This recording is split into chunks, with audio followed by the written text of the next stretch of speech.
Today's theme is painting with texture, and what I have here is a Reaper Chaos Warrior.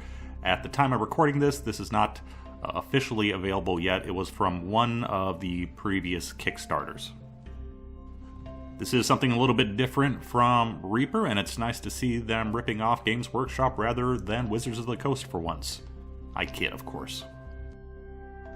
As I said, our theme for this one is painting with texture, and we're starting with his red armor.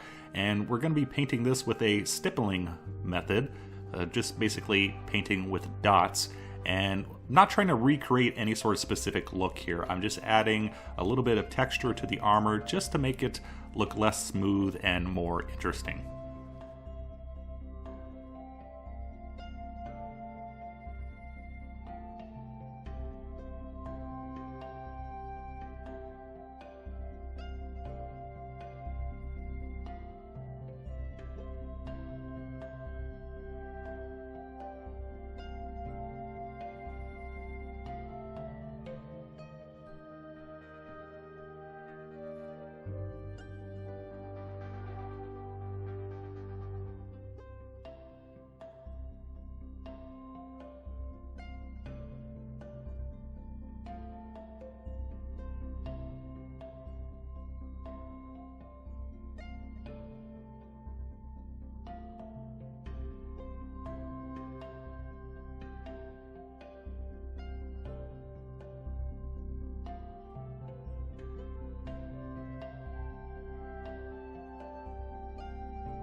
Moving on to the leather bits, and this is also being painted with a stippling motion, just slightly different because we're trying to recreate the look of leather, and leather, especially along an edge, tends to get cracked there, tends to expose more of the natural leather color underneath. So same stippling method, we're just kind of the final highlight, we're going to make those little dots spread out a little bit more so it looks more like cracks rather than just random dots.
It's always a good idea to take your leather recipe one highlight higher than you normally would.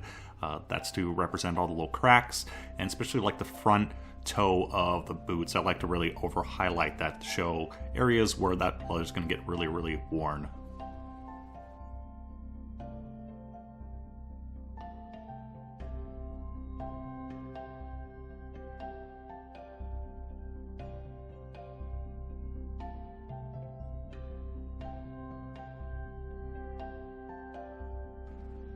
For the cloak, we're going to go with just a horizontal texture, and I ended up doing this a little bit too fine. Different ways you can do this. If we had the paint a little bit thicker and used a broader brush stroke, or left more room between the brush strokes, this would cause the cloak to look much more coarse, a very coarse cotton or a linen type of fabric. I ended up going just a little bit too soft, too small of a brush stroke for my taste, but the effect is still there and it's still visible.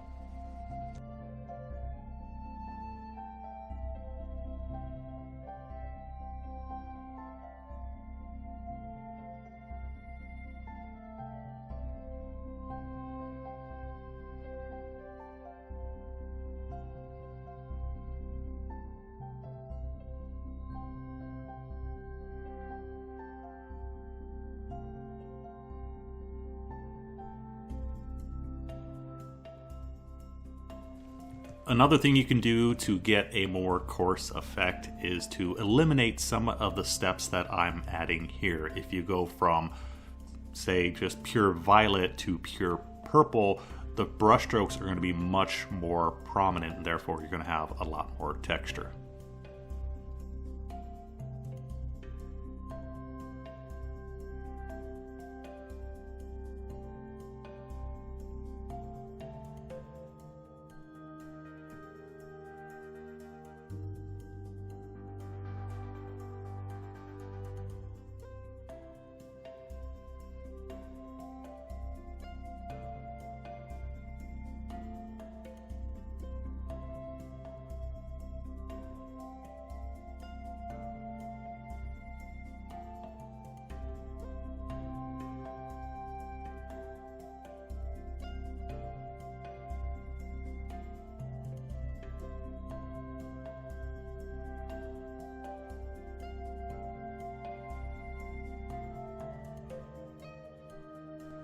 For the inside of the cloak, I decided to get a little bit creative. I didn't want to do a real fur pattern on it because there's already a lot of fur, sculpted fur on this miniature. Started off with a little bit of a wet blend with Camo medium brown and game color Khaki. Just kind of swirl the paint around a little bit haphazardly, and then when it came to adding the highlights, kind of painted it sort of like natural hair. Just kind of angled the brush strokes a little to and fro just to give a bit of a wispy, slight fur pattern to the inside of the cloak.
For the gold, we are going to go with a smooth surface. We already have a lot of texture going on, and I think it's a good idea to break that up. However, what I decided to do, rather than using my standard game color Glorious Gold, which is very thick, instead of using Vallejo Model Air Silver, which has aluminum powder in it, it's much finer metallic paint. But to golden it up, I have added some yellow and sepia ink to it. So we have a somewhat goldish color here that goes on very, very smooth. For the shade, we're going to do 2 spot washes of sepia ink, and then for the highlights, just straight silver and yellow. And I think the results are a bit more closer to actual realistic gold than the bit more cartoony looking Game Color Glorious Gold.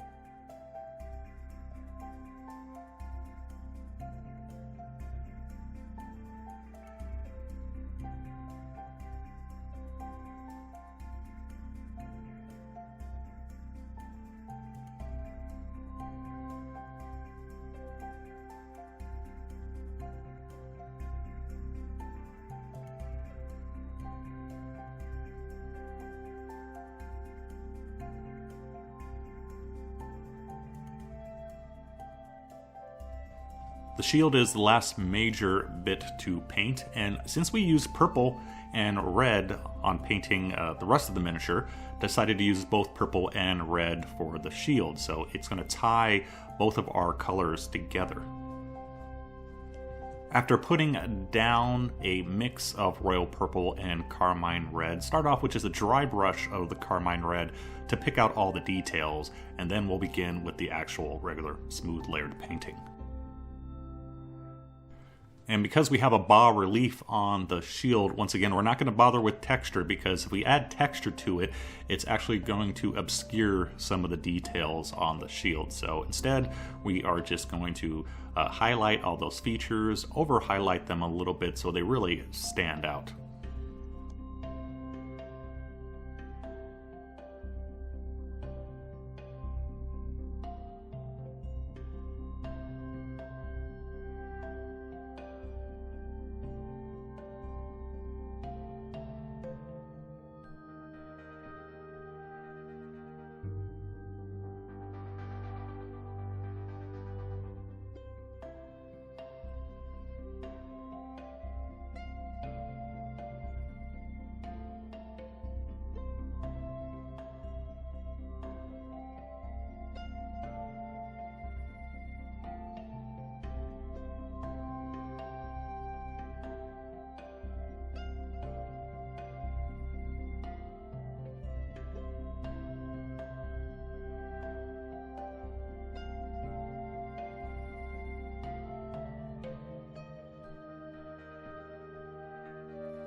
And there we go, one finished Chaos Warrior.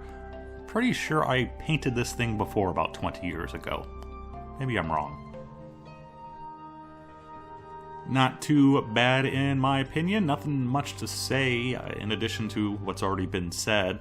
The only thing is that the purple cloak, that color, that very bright purple, it doesn't carry over to the front of the miniature too well, which is always a problem when you have cloaks.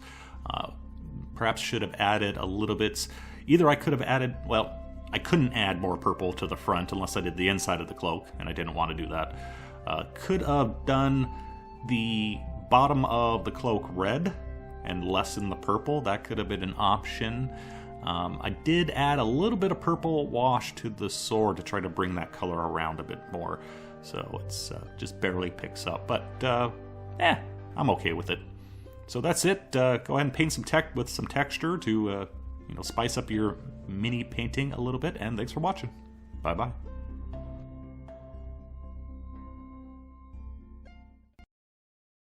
I'm the god of hellfire! I god of hellfire!